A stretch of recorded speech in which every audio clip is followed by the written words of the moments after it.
आदरणीय पवित्र आत्माओं, वेदोक्त सनातन धर्म के जानने वाले सदा से ही व्रती बनते रहे हैं। एक पति भी चाहता है कि मैंने जो व्रत धारण कर लिया है उस व्रत को धारण करने वाली मेरी पत्नी भी हो, और यदि उसकी पत्नी ऐसी होती है तो वह पतिव्रता कहलाती है। ऐसे ही कोई नारी भी चाहती है कि मैंने जो व्रत धारण किया है उसे यदि मेरा पति भी ग्रहण कर ले तो वह नारी प्रसन्न होती है पत्नी व्रत पति को प्राप्त करके। परमात्मा ने हम मनुष्यों को विचार शक्ति प्रदान की है, इसीलिए हमें व्रतों का ग्रहण भी विचार पूर्वक करना चाहिए। व्रत नाम है सत्य को धारण करने का, सत्य नियमों को धारण करना। जैसे कोई मनुष्य एक नियम धारण करता है कि मैं आज से प्रतिदिन प्रातः काल, सायंकाल, संध्या भगवान का सम्यक ध्यान करूंगा, ये सत्य संकल्प ग्रहण करना, सत्य नियम को धारण करना व्रत है। एक मनुष्य अपने स्वास्थ्य को बनाना चाहता है, वह सत्य नियम धारण करता है कि मैं आज से युक्त आहार, भ्रमण आदि व्यायाम युक्त अपने सब कार्य स्वयं और समय पर सोना और समय पर उठना आदि सत्य नियमों को धारण करूंगा, जिससे कि मैं स्वस्थ रहूं, संभला हुआ रहूं। एक मनुष्य संकल्प लेता है कि मैं अपने शरीर से दुर्गंध विवशतः फैलाता हूं और मेरा कर्तव्य है, मेरा धर्म है कि मैं उस दुर्गंध के निवारण के लिए प्रतिदिन ऋषियों की तरह, महाराजा जनक आदि महानुभावों की तरह यज्ञ किया करूंगा। जैसे माता कौशल्या आदि सभी लोग यज्ञ किया करते थे, ऐसे हम भी प्रतिदिन यज्ञ करेंगे। इस सत्य नियम को धारण करने का नाम व्रत है। सत्य नियमों को धारण वही व्यक्ति करता है, सत्य नियमों को धारण करके वही व्रती बनता है जिसे उस नियम को धारण करने के लाभ पता चल जाते हैं। यदि कोई सत्य नियम को धारण किए बिना कोई भी वस्तु ग्रहण कर लेता है तो अनेक बार वह व्रत नहीं होता बल्कि अंधविश्वास होता है। संसार के सब विद्वान, सनातन धर्म के प्रहरी हमें व्रतों के विषय में कहते हैं। जिस समय बालक को द्विज बनाने की भावना से उसका यज्ञोपवीत संस्कार किया जाता है और उसका वेदारंभ संस्कार किया जाता है, तब वह व्रत लेता है। मैं वेद वेदांग के अध्ययन करने का संकल्प लेता हूं।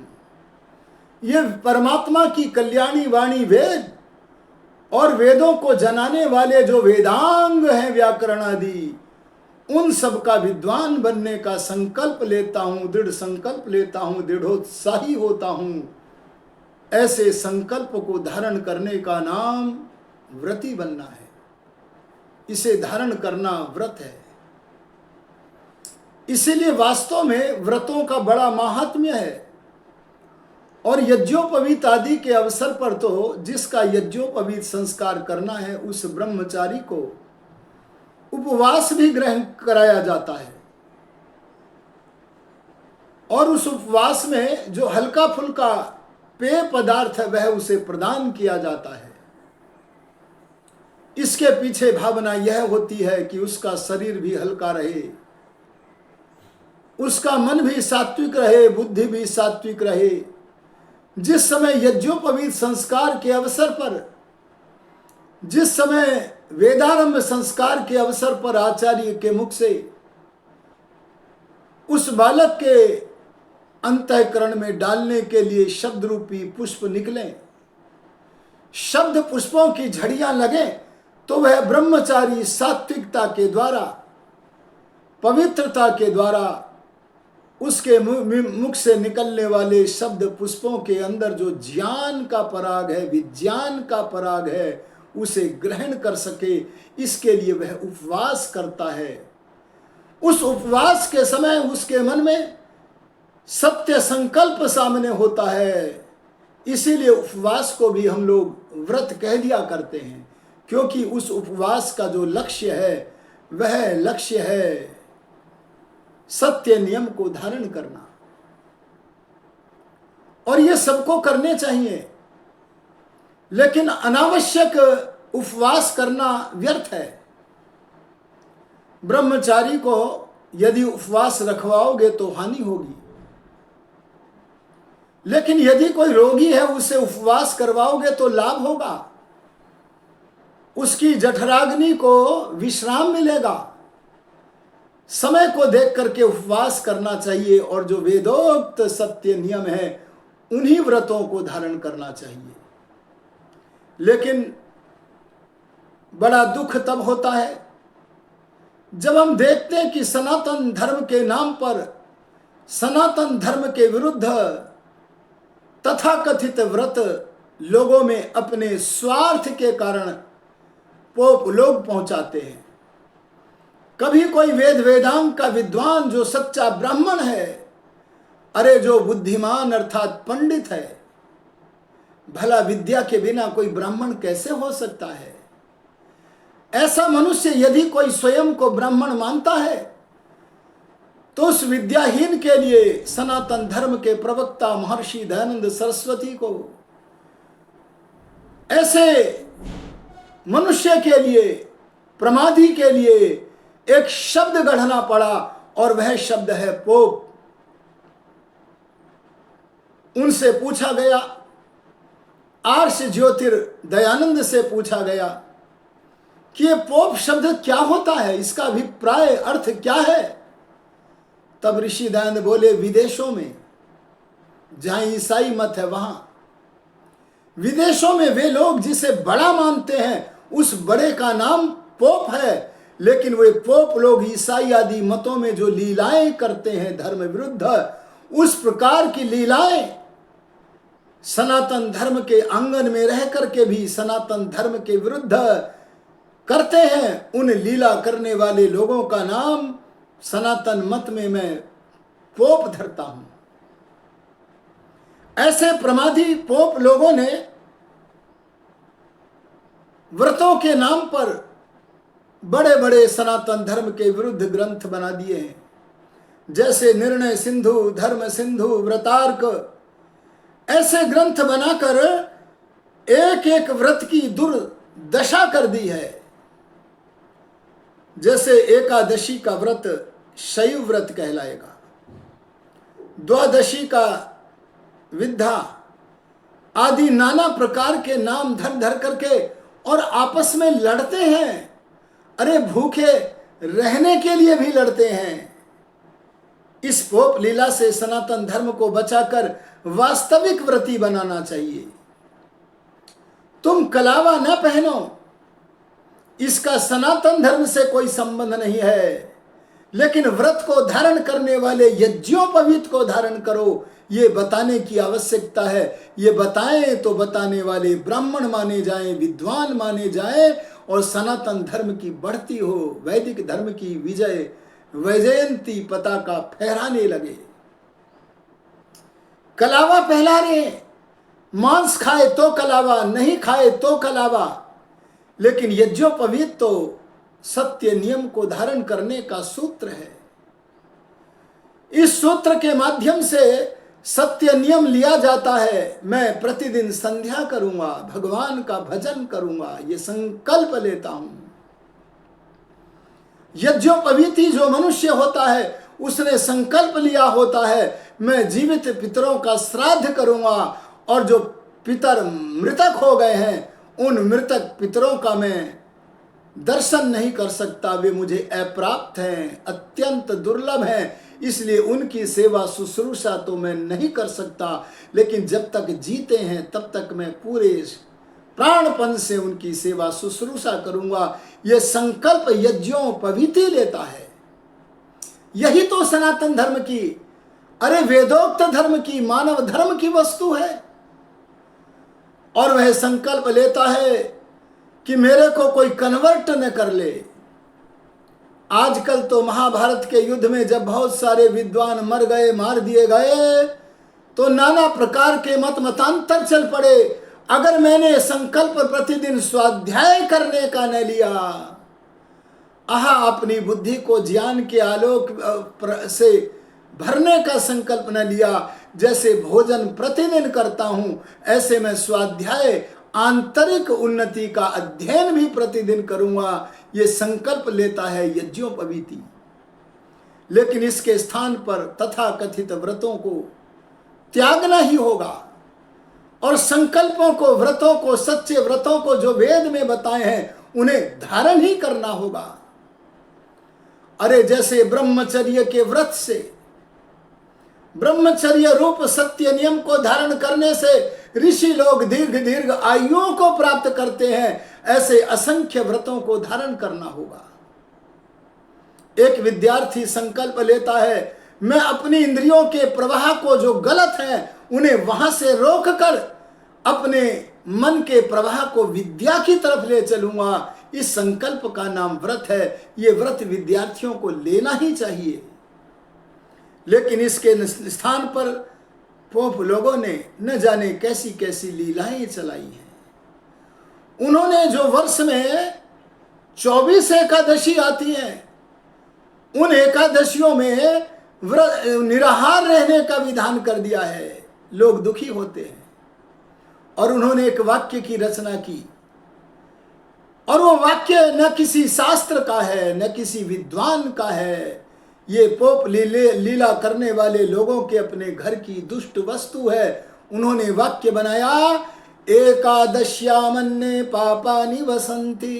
देखो कितना धूर्ततापूर्ण वाक्य है। ऐसे वाक्य को किसी भी शास्त्र का समर्थन नहीं मिल सकता है।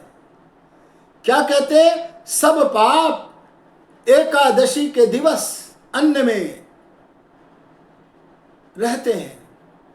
इस पोप से पूछना चाहिए, ए पोप जी, एकादशी के दिनों में आपके पाप अन्न में रहते हैं, व आपके पितरों के पाप अन्न में रहते हैं, अथवा अन्य सब मनुष्यों के पाप अन्न में रहते हैं? यदि सबके पाप एकादशी के दिन अन्न में रहते हैं, तो पाप से जो फल मिलता है दुख रूप, उस दिन एकादशी के दिन चूंकि पाप तो अन्न में चले गए, किसी को दुख नहीं होना चाहिए, लेकिन सारे हॉस्पिटल भरे रहते हैं। और इतना ही नहीं, उनके द्वारा जो भूखे रहने का कथन कर दिया गया, क्षुधा से पीड़ित होकर के रहते हैं। और इनके अंदर दया नहीं है, केवल स्वार्थ है। ज्येष्ठ मास के शुक्ल पक्ष में एकादशी के दिन तो इन्होंने नाम धरा है निर्जला एकादशी। आप जरा विचार करिए, ज्येष्ठ के महीने में अगर किसी को कुछ समय तक पानी न दिया जाए तो कितना दुख होता है। ये जो नकली व्रत है, ये व्रत धारण करना, नकली व्रत धारण करना पाप है, और जो वास्तविक व्रत है उसे धारण करके व्रती बनना महान पवित्र कार्य है। इन पोप जी को ज्येष्ठ के महीने में जो शुक्ल पक्ष में एकादशी आती है, इन्हें दया से क्या काम? इन्होंने तो उसको निर्जला एकादशी रख दिया है। महर्षि दयानंद जी महाराज दया में भर के आर्ष ज्योतिर्दयानंद कहते हैं, इस पोप को दया होती तो कम से कम पौष मास की शुक्ल पक्ष की एकादशी को जब पिपासा कम लगती है, कम से कम उसी दिन अगर निर्जला एकादशी नाम रख देता तो लोगों को पीड़ा तो कम होती। पर इसको दया से क्या काम? यह तो अपनी पेट पूजा में ही तत्पर है। इन्होंने एकादशी के काल्पनिक व्रतों का बड़ा बड़ा महात्म्य बना करके लोगों को भ्रांति में डाला है। जैसे कि वे कहते हैं, ब्रह्मलोक में एक वेश्या रहती थी, उससे वहां पर कोई अपराध हो गया, तब उसको कहा कि तू जा पृथ्वी पर जा। इनके सब स्वर्ग भी काल्पनिक होते हैं। स्वर्ग नाम सुख विशेष का है। जो सुख और सामग्री से भरा पड़ा है वह स्वर्ग में है, और जो दुख और दुख विशेष से भरा पड़ा है वह नरक में है। और जो आवागमन के चक्र से मुक्त होकर नित्य आनंद स्वरूप मोक्ष के नित्यानंद स्वरूप परमात्मा में विराजमान रहता है, सारी सृष्टि को देखता हुआ, हर्षित होता हुआ, अन्य मुक्त आत्माओं से मिलता हुआ, ज्ञान और आनंद में निमग्न रहता है, वह मोक्ष अवस्था है।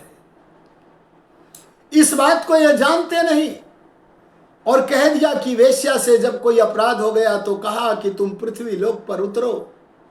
उसने स्तुति की कि मुझे मेरा कैसे उद्धार होगा, मैं पुनः स्वर्ग को कैसे प्राप्त करूंगी।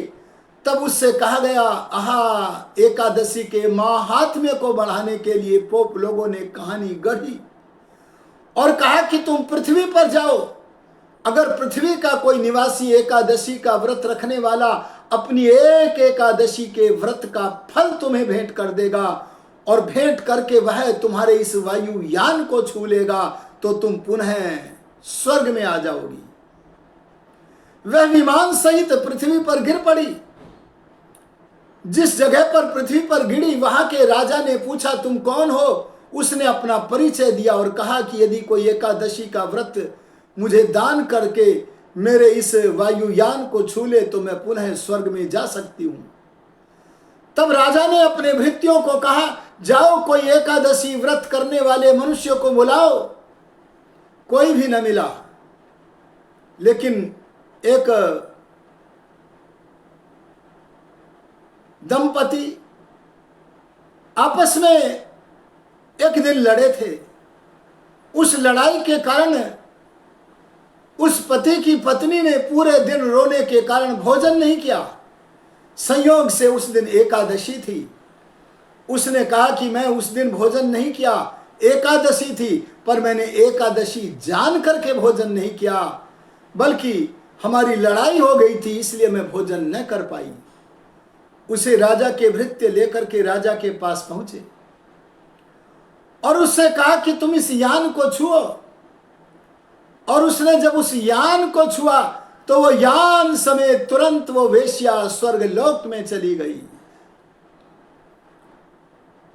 आप विचार करो, वे कहते हैं जब बिना इच्छा के एकादशी व्रत करने वाली ने उसके यान को छू लिया तो वो स्वर्ग में पहुंच गई, लेकिन जो एकादशी का व्रत जान करके करेगी उसका कितना महान पुण्य होगा। इसीलिए तुम एकादशी का व्रत अवश्य क्या करो। ऐसे ऐसे मिथ्या महात्म्यों को सुनकर, वेद तो इनके पास होता ही नहीं है, और वेद हो तो ऋषियों का अर्थभाष्य नहीं होता है, उपनिषदें, दर्शन ग्रंथ, सत्यार्थ प्रकाश जैसा शास्त्र नहीं होता है। इसीलिए पोप जी के भ्रमजाल में फंसकर ये पूरे दिन एकादशी के दिन भूख की पीड़ा से परेशान दुखी होते हैं। पाप का फल दुख है। अगर मिथ्या व्रत करेंगे तो उसका फल दुख तो होगा, भूख की पीड़ा तो होगी। महर्षि दान जैसे पोप जी से कहते हैं, अरे एकादशी का व्रत करने वाले लोगों, हम स्वर्ग में, तुम्हारे काल्पनिक स्वर्ग में एक पान का बीड़ा भेजना चाहते हैं। सारे अपनी अपनी एकादशी का पुण्य दे दो। अगर एक भी पान का बीड़ा वहां पहुंच गया तो हम सैकड़ों पान के बीड़े पहुंचवाएंगे और हम भी एकादशी तुम्हारा व्रत करेंगे। लेकिन यदि न पहुंचा तो तुम्हें इस पोप लीला से बचाएंगे, इस आपत्काल से बचाएंगे।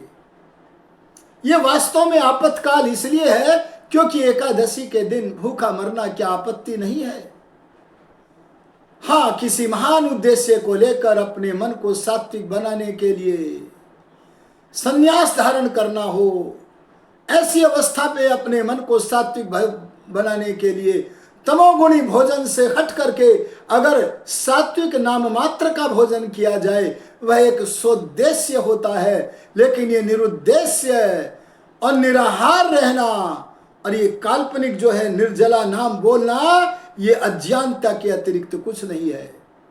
इसलिए मैं निवेदन करना चाहता हूं, सनातनी बनो श्री राम की तरह, सनातनी बनो श्री कृष्ण की तरह, सनातनी बनो महर्षि याज्ञवल्क्य महाराजा जनक की तरह, सनातनी बनो, विद्वान बनो, धार्मिक बनो, ब्रह्मा से लेकर महर्षि दंड पर्यंत ऋषि मुनियों की तरह। अगर ऐसे बने तो तुम्हारा कोई उपहास भी नहीं करेगा और तुम्हारा जीवन जगमगा जाएगा, चमक जाएगा वैदिक धर्म की विशिष्टताओं के कारण। आओ हम इन नकली एकादशी के व्रतों को छोड़कर सच्चे व्रती बनकर अपने जीवन को भगवान की तरफ ले चले, निष्काम कर्मों की ओर ले चले। इन्हीं शब्दों के साथ अपनी वाणी को विरमित करता हूं और आपसे निवेदन करता हूं कि यदि आपको आपके अपने इस सुखमग्न वैदिक संस्थान नामक YouTube चैनल के विचार सनातनी लग रहे हैं, सत्य लग रहे हैं, आप असत्य का त्याग और सत्य का त्याग ग्रहण करने की भावना रखते हैं, तो इस YouTube चैनल को सब्सक्राइब करें।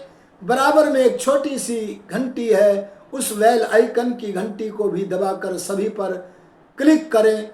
इन्हीं शब्दों के साथ वाणी को विरमित कर रहा हूं। ओम शम।